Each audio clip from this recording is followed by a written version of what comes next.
You're listening to the No Bullshit Vegan Podcast, episode 163. Registered dietitian and executive director of vegan outreach, Jack Norris, joins me to discuss the nonprofit and a few nutrients to which vegans should pay special attention. Welcome to the No Bullshit Vegan Podcast. Myth-busting and evidence-based advice to help you kick butt with your health and fitness on a vegan diet. Here's your host, Karina Inkster. Hey, welcome to the show. I'm Karina, your go-to no BS vegan fitness and nutrition coach. In recent weeks, a few folks have asked me whether I offer an accountability service or a coaching service that could help them stay consistent with whatever habits they wanted to work on, not just fitness and nutrition. And I did not until now. I saw another coach offer something very similar at 4 times the price point, mind you. So I thought, why not? I could try it. Whether you're working on fitness, nutrition, learning a new skill, building a business, formulating a world domination scheme, whatever you're working on, this plan will help you create habits and work toward long-term goals. So here's your chance to get your very own accountability buddy for an entire year. Every Friday for 2024, I will personally email you with 3 questions that you answer before Monday. And we're keeping it super simple and no BS, no business bro masterminds, no social media groups, just accountability to a fellow human who is keeping tabs on you. Now, the program starts on January 1st and it runs the entire year. And you can get details and sign up at karinainkster.com/accountability. Introducing my guest today, Jack Norris. Jack is the executive director of Vegan Outreach, an animal protection nonprofit promoting vegan eating through their 10 Weeks to Vegan program in over 50 countries. Jack has been a registered dietitian since 2001. He holds a degree in nutrition and dietetics from Life University and performed his dietetic internship at Georgia State University and maintains the website veganhealth.org. In 2005, Jack was elected to the Animal Rights Hall of Fame. He co-authored the book Vegan for Life with Ginny Messina, and the second edition was published in 2020. Jack was a Division III All-American pole vaulter in college, was on a national champion Great Grandmaster Ultimate Frisbee team, and is now an avid pickleball player. He lives in St. Petersburg, Florida, and by the way, he's been vegan since 1988, and his favorite meal is Cincinnati chili. Here's our conversation. Hi, Jack. Welcome to the show. Thanks for speaking with me today. Hi, Karina. Thank you for having me. Nice to meet you, and I'm looking forward to hearing about vegan outreach, but I feel like I have to ask right off the bat, you've been vegan since 1988. That is amazing. That's 2 years after I was born. That's freaking awesome. So tell me about this story. I mean, back then we didn't have social media. We didn't have most of the methods of getting information nowadays about how animals are treated and climate change, and we didn't have that in the 80s. So what's the story? How did you come to veganism? Well, as a kid, I always had companion animals. I always loved animals and had a lot of empathy and hated to see them suffer. And in 1986, at age 19, I went on a fishing trip. And it was just taken for granted that that's what people do. I mean, I hadn't done much fishing during my life, but it was kind of a family thing that was happening. So I went. And then this was a type of fishing trip where you hook a fish and then reel it in and throw it in a dry cooler and listen to it flop around. Oh, yikes. I remember I was very disturbed by the whole thing, and I thought if this was a human suffocating or even a dog or cat, we'd be trying to do all we could to help the individual. But since it was a fish and this was fishing, no big deal. I was quite disturbed by it. My family members did not quite understand what was going on with me. I decided not to take part in reeling in any more fish. So it gave me a lot to think about. Like, I hadn't really thought much about the fact that I eat animals. I think maybe nowadays people actually think about it more because it's an issue. But at the time, there were very few vegetarians and hardly any vegans in the United States. Then in 1987, I was in a record store, if you can remember what records. There used to be stores that sold records. Yes, indeed. I came across an album called Animal Liberation, which was a benefit album put together for people for the ethical treatment of animals. I thought it looked interesting, and because I'd always cared about animals, I thought I should check this out. So I bought the album, in it, it had information about how animals are treated, and it had the statement that PETA was known for saying. I didn't realize it at the time because I'd never heard of PETA, but that animals are not ours to eat, we're experiment on, which was to me a shocking statement at the time. It wasn't like I was ingrained in that view, but I had just never even heard of such a thing. I didn't even think much about any of these issues. It made a profound difference in it and how I thought about what we were doing to animals. I sent away for more information, got on PETA's list, started to learn more about how animals are treated on factory farms. And so I slowly became vegan over the course of maybe a year. It took me to finally give up milk. As you hinted, there wasn't a lot of information. You couldn't easily go to the internet to see, well, what nutrition do I need to become vegan? I remembered that in high school, I had a health teacher who, with a tear in his eye, told us that people had to drink milk for calcium. So I had taken that to heart and believed that to be true. And so I then found out from a chiropractor I was seeing, as I was trying to completely go vegan, that leafy greens had calcium and that I could get it from leafy greens. And that was the first I had heard of that. And so I started, I don't know if I really started eating a whole lot of leafy greens, but in my mind, it was enough to say, okay, well, I can go vegan because calcium is in plant foods.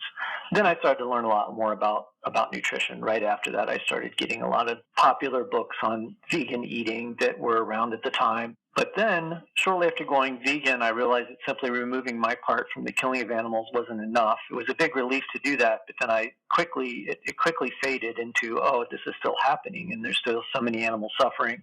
So I co-founded an organization which became Vegan Outreach, and from 1995 to 97, I traveled the country handing out booklets about going vegan to college students. And I handed out tens of thousands. I don't know the exact number off the top of my head, but I went to, I think it was 240 something colleges in, I think, 44 states. That was the main thing I did for those 2 years. And almost every day I met someone who said they had tried to, but didn't feel healthy. And this was contrary to my own experience. I personally felt quite healthy as a vegan and felt like I had a few minor health benefits. I mean, I wasn't sick at the time or anything, so there wasn't really a lot to expect. But I felt just fine. And of course, there were all the stories at the time about how going vegan would solve all the health problems of the world. And so I didn't know what to do with this information that I was hearing from people. I know that sometimes people were possibly using as an excuse to not be vegetarian or vegan because they didn't really want to be. But I met plenty of people that really wanted to be, and they just felt like they couldn't. The popular vegan literature didn't address any of these issues. There wasn't any answers for this sort of thing. So I ended up going back to school to receive a formal education in nutrition, and I became a dietitian. While I still today don't think there's a one-size-fits-all answers for people who are finding it difficult, there are 10 nutrients that vegans should be aware of that I like to point out to people. That's usually what I talk about when I talk about nutrition. Then there's a vegan outreach side of things too that I'm happy to get into as well. But that's kind of my story. That's amazing. We have a client who went vegan. I can't remember exactly what year, but it was in the 70s. It's been over 40 years. It's like 43 or 44 years or something. And it's a similar story where there wasn't a lot of information. There were a lot of myths. And I mean, there still are. That's kind of why we have this podcast to bust some of that BS. So that's still there. But, it's kind of the same situation where there wasn't a lot of support. And so the work that you're doing and vegan outreach as an organization was and is much needed. It's probably especially before the social media era. But, now that I think about it, maybe it's needed even more now because now there's more pseudoscience and bullshit that needs to be busted. So it's still needed either way. But I'd love to hear about it. What's the organization as a whole? I do want to hear about the 10 weeks to vegan program specifically, but maybe you can kind of start broadly with the organization and its mission, and then we can dial down into that specific program. The mission is for society to stop treating animals as commodities and to respect their individuality as conscious beings. So to do that, we feel like the biggest thing that needs to change is how farmers are treated because it's such a huge aspect of animal suffering. And so that's where our focus is. And we've always focused on trying to help people go vegan. So the main way we do that now, like I mentioned, the leafleting colleges that I did for many years, and that was our main focus for at least, I think it was the better part of 15 years. But then just as the pandemic was about to happen, we started to do more online outreach, and we realized that we could reach a lot of people through our ads. We could get a lot of people to sign up for 10 weeks to vegan through ads on social media. And so when the pandemic happened and we had to stop leafleting, and it wasn't just colleges, we would do a lot of outreach at festivals and Comic-Cons and cat and dog shows, things like that, where we thought people would be interested. That all ended, and so we had to really refocus our efforts. And the positive thing about it was once we developed a few 10 Weeks to Vegan series for a few countries, starting in the United States and Canada, then we expanded to many more countries, and now we're in about 53 countries, I think. Or I think we have 56 countries covered, but 3 of them have wars going on right now, so we don't actually promote the series anymore in those countries. Hopefully eventually we'll be able to do that again. So that's allowed us to do a lot more outreach around the world. And in some of the countries, it's the main form of animal advocacy that's occurring because there's just so little of it. But it does make the nutrition even more important because in some places it's not easy to get things like, say, B12 supplements, the most basic thing that vegans need. That is not easy in some countries to come by. So we've had to do a lot of work most recently trying to get vegans convenient ways that they'll actually follow in order to stay healthy. The second big program that's recently started, we really got it going in the past year, and that's our Vegan Chef Challenge. And that's where we choose a city that doesn't have a lot of vegan options, and we go to restaurants in the city and ask them to add a vegan entree for a month. Then we promote the whole challenge to the whole city for that month, get people to come to the restaurant, try the meals, and then we give awards for the best entrees and desserts and things like that. And it's usually very positive. It's anywhere from 10 to over 60 restaurants involved. Wow. And we tend to get a decent amount of news coverage, and it's very positive news coverage, and it's very heartening to see news anchors talking about how much they like the vegan food. And so it's quite a change from the media coverage we would get, say, in the 90s when it was all negative about animal rights, it seemed, for the most part anyway. So that's something that we do. And there was 30 Vegan Chef Challenges this year. So 30 challenges in 30 different cities. And then we're hoping next year to do a few more than that. Hopefully it'll just expand. And we hope to do it in other countries eventually, but right now we're sticking to the United States. Wow, that's amazing. What a cool way to promote the positivity and variety of plant foods that are out there and how delicious it can be. And, I think it's important to highlight animal abuse and, the environmental impacts and all these more negative things as well. But I think this is a great way, especially in the media coverage, to get some positivity out there. Sacramento was amazing. There was so much vegan food there. I never even got to sample a fraction of it because it was so much. And so it just seemed like that was a way to get a lot of people really excited about veganism. So now we're trying to do it in many more cities around the country. That's amazing. Well, hopefully it comes to Canada because I would get involved. We did get it to Anchorage, Alaska, and we did one last February, not necessarily the warmest month of the year. No kidding. And we're also doing it this year. So, yeah, hopefully we'll get to Canada soon. That's amazing.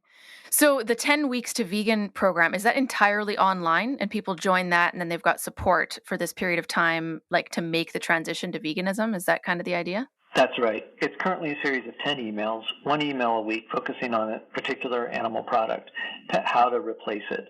We're going to probably change that model real soon, but for now, that's what it is. Then there's also a companion Facebook group, so people can join the Facebook group and get all their questions answered. And it monitors all the nutrition questions throughout all the Facebook groups. Like we have one Facebook group for almost every country. There's a few that overlap. So we have translators, and they translate everything into that language, and then they translate the questions back into English, and we answer the questions. And we also have a vegan mentor program where people can get individualized, usually it's one conversation or two. Sometimes people become friends. We try to match people up in their area, but often we can't do that. But we do have I think it's over 1,000 mentors on the list that will help people. And we're in many countries, so we do that as well. That's amazing. Now, this is a nonprofit, of course, so I assume that there's a lot of volunteer labor. What do you do for fundraising? I mean, is this all like donor supported pretty much? Yeah, so anyone that wants to help promote veganism, we definitely reach more people the more money we have, and as money comes and as it fluctuates, we have to cut back on our ads or spend more on our ads, and the ads reach people that sign up for 10 weeks to vegan. Most of them are not vegan already. There's about 10% that are already vegan, at least when they join. They're at least flirting with it. Mm-hmm. So it's a good use of money because we are always getting people that are interested but not quite taken the steps or made the full commitment, and then we help them. Yes, please, if anyone's interested, you can definitely help us out. Absolutely. I would encourage that. We'll have show notes with direct links to the website and the challenge and programs and such, but veganoutreach.org, is that right? That's right. Thank you. Of course. Now, you're a registered dietitian, and I do want to touch on some of that nutrition info if you're up for it. Maybe just kind of an overview. We've done a couple similar conversations with other dietitians, but is this what you do? Like, do you see clients? Are you kind of more in an educational role? Like, what does it look like for you at this point? Yeah, more educational. What I mainly do is I monitor the research that comes out, and then I maintain a website called veganhealth.org. We have recommendations for vegans. It's now in our article called Nutrition Tips for Vegans, where we lay out all the nutrients that vegans should be aware of. It's not a terribly long article. We try to make it as user-friendly as possible. But if people want more information, like, well, why are you saying that vegans should have this much protein, or why are you saying we should eat this much vitamin B12? We have all the research laid out in other articles that go into great depth, and that's my nutrition work. And I do help Jenny Messina and Reed Mangles. They help me with the site to a large extent, but I'm the one that does most of the research and writes most of the articles. I throw ideas off of them and make sure that I'm staying in my lane. No, I remember Reed actually was on the podcast way in its early days. It might have been like episode 7 or something, and now we're in the 160s. So I remember a good conversation about nutrition for vegan children specifically. So if folks want to go back to that, that was a really good convo that I just was reminded of way back in the day, probably around 5 years ago. Excellent. Okay, so what are the 10 nutrients then that vegans need to think about or need to pay more attention to? Protein is the first one, of course. It always comes up. It's easy to get through a variety of plant foods. Most vegans are going to randomly get enough protein no matter basically almost anything they eat. But some vegans do feel better when they eat higher protein diets. And this is anecdotal. There's no research on this, but it's anecdotal enough that I want to mention it, because sometimes people feel like they feel fatigued and tired, and then they increase their protein and they feel a lot better. So I always like to mention it. It's something for most vegans to be concerned about, but if you're not feeling like yourself, try eating more protein, and it might help a lot. And then iron is similar to protein in that iron is in a lot of plant foods. You can just randomly get enough iron to meet most needs. However, there are people that are prone to iron deficiency, whether they're meat eaters or vegan. Iron from plant foods, the absorption is reduced. But the good thing is that vitamin C increases absorption from plant foods by a large amount, a high percentage. So if you add vitamin C to your meals, you can increase the absorption of iron. So I like to point that out because I'd say about 10 years ago, there was a number of food bloggers who were long-distance runners, and they came down with classic signs of iron deficiency, though they never really addressed the fact that it was iron deficiency. They just went back to eating meat, and then they'd have this big to-do about the fact that they were no longer vegan, and now they feel better. I'd like to point out that distance runners are going to, especially menstruating distance runners, are going to be losing blood through menstruation and through foot strike against the ground over and over. So that can be a challenge for such people. For most vegans, especially if you feel fine, there's nothing really to worry about with iron. Another thing is to avoid coffee and tea at meals if you are prone to iron deficiency, because that inhibits absorption of iron. And it's not the caffeine, it's the polyphenols. So it's any kind of tea. And just avoiding it within an hour of a meal. Then there's 3 nutrients that are most easily obtained through foods, but you have to pay attention. It's not just a random thing. And that's calcium and, of course, leafy greens that are low in oxalates. So some leafy greens are high in oxalates, like spinach, and you're not going to absorb much calcium from them. but there are quite a few leafy greens that are low in oxalates, such as kale, broccoli, collard greens, bok choy, mustard greens, and turnip greens, and Brussels sprouts that you can get that have highly absorbable calcium. So eating a few servings of those a day will help. There's also dried figs, and then there's calcium-fortified soy milk and orange juice, especially in the United States. There's a lot of calcium-fortified orange juice. I'm not sure about every country. I know in some countries there's probably not. And then calcium-set tofu is a big one for me because I do eat a lot of tofu, and most of it's calcium set. You just look on the label to see if it has calcium listed in the ingredients, like calcium sulfate is typically the calcium salts used, and you can get a lot of calcium that way. So I recommend doing those things. So if you're not doing any of those things, your diet is probably too low in calcium if you're a vegan. And that's also something that we can't test in our blood, right? So if we go and we get our blood work done looking at our B12 and our vitamin D and all these things, it won't tell you where you're at intake-wise with your calcium. You could do a bone scan, I guess, and see where your bone density is, but still, that's not telling you how much you're taking in. So yeah, it is. I agree that it is something we need to pay attention to, and maybe tracking your food for a little bit just to kind of see, even if you're just writing it down, it doesn't have to be in an app, just highlighting the items that are high in calcium and making sure you've got enough, I think would probably be a good call. Yeah, definitely a good idea. And vitamin A is one that it's easy to get through plant foods, but you do have to eat those foods. And it's fruit like cantaloupe, carrots, butternut squash, sweet potatoes, pumpkin. Spinach is actually high in vitamin A. And so making sure that you're eating those on a daily basis. That vitamin A is also probably important for bone health, and I think there's evidence that a lot of vegans have vitamin A levels that are too low, and so I think this is a concern. It's also important for vision, especially night vision. So if you're a vegan and you notice that your night vision is going down, which actually happened to me, eating vitamin A could reverse that issue. Omega-3s is another one. Now, that's a really controversial subject with a huge amount of research. And I go into great depth on veganhealth.org for people who want it. But my current view, based on the research, is that vegans really only need the short-chain omega-3 fatty acid found in plants called alpha-linolenic acid, or ALA for short. And you can get it through flaxseed, hemp seed, chia seeds, walnuts. One of my favorite ways is chia seed pudding. Very easy to make, and it's delicious. What about supplements? I mean, you could do like an algae-based supplement, right? Yeah, and if you are concerned and you want to supplement an algae-based, usually an EPA or DHA supplement, usually it's DHA, which is fine. You don't really need the EPA so much, but you should be eating those foods anyway. ALA is an essential fatty acid on its own, and so it's important to get enough ALA. Your body can convert ALA into EPA and DHA. Now, that's where the controversy comes in. How much does the body do that? I think it does it adequately enough. Other people disagree, but that's based on blood levels of EPA and DHA, which doesn't reflect tissue levels. So I think that vegans are probably fine with their tissue levels of EPA and DHA. Okay, so then the next one, those are the three that you just have to pay attention to what food you're eating. And in the case of omega-3, some of it is foods you wouldn't typically eat as a standard American diet, on the standard diet.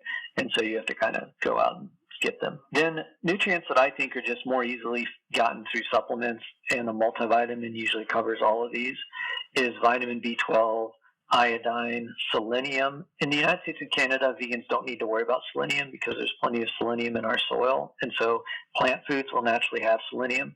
But just about every other country, selenium is an issue, and so I recommend vegans get it. Vitamin D, no one naturally meets the RDA for vitamin D in the United States because the RDA is 600 international units, which is quite high, and you just can't get that through foods.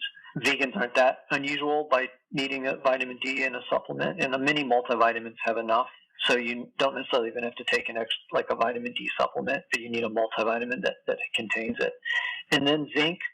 Most vegans probably don't need zinc, but some vegans do seem to need zinc, and once again, I think I'm one of them. And what happens is that you either can get colds more frequently, get colds that last longer, or get cracks in the corners of your mouth. That's a sign of zinc deficiency. And when I'm taking zinc on a daily basis, none of that happens to me. I rarely get a cold, and if I do, it's usually quite short-lived. When I'm not taking zinc, I have more of a problem. So for anyone where that might be an issue, I recommend it. a bit more zinc. Zinc is in a lot of plant foods, but it's not as absorbable as from animal foods. Right. Well, let's talk about this kind of on a general level for a sec, because I think a lot of folks who are, I don't know what you want to call it, anti-vegan or vegan skeptical, in that camp, they use this concept of, oh, look at all these nutrients you need to be extra careful of as an excuse that veganism isn't, quote, natural or, quote, healthy or whatever you want to call it, right? But you've just alluded to this. You mentioned for one of those items that it's actually not just vegans. And I think, isn't it kind of the same for all of these nutrients? I mean, iron deficiency is pretty damn common across the population, regardless of vegan status, right? So are these just things that we as humans need to be considering? I mean, certain ones like B12, vegans have to be more cognizant of. But what about these folks who are using this concept against veganism? To me, if someone wants to say, I don't think a vegan diet is natural, that's just flat out my view. I think it's something that I hope we're evolving towards. But in the early 1900s and before that, there were a lot of nutrient deficiencies around the world. I mean, people suffered from nutritional deficiencies all the time. And so what happened was the government, as they discovered what was causing it, it wasn't that easy at first to even discover what was causing these things, they started fortifying the food supply with various nutrients, such as iodine. Iodine, they started putting in salts. So now you buy iodized salt. That's from government regulations to prevent people from getting goiter. Tell me about your book. Is this kind of what you go into there? I actually don't know a ton about this book. I think the second edition just came out a couple years ago in 2020. Is it a nutrition book? Is it a cookbook? It's called Vegan for Life. So I'm interested to hear more. Yeah, it's just about vegan nutrition. It's not a cookbook. We have meal plans in it, but we don't have recipes. It's basically like the veganhealth.org website, but as a book form and written for a lay audience. It's written in Jenny's voice, thankfully, so people can devour it more easily than if I was writing it in more technical language. And yeah, it just has everything. It tries to address all the questions people have, a variety of questions. It talks about all the different stages of the life cycle, infants through old age, and tries to address any issues there.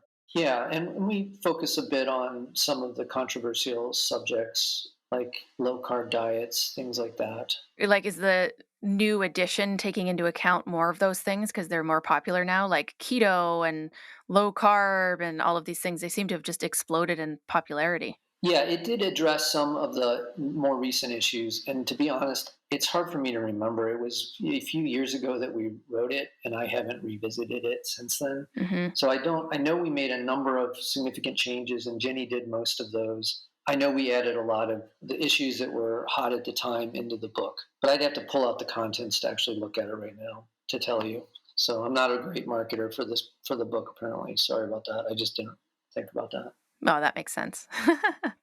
Well, vegan outreach that seems to be the big project, and a lot of energy and time and, fundraising and education and writing, that and your other website, veganhealth.org. That's what I assume would be a full-time job already there with those projects. Yeah, it's all full-time. I do it all every day. I spend time on all the different aspects, and it is definitely a full-time job. So yeah, and I do get paid by Vegan Outreach. I'm the executive director. That's how I earn a living. Mm-hmm, of course. I don't do counseling for individuals.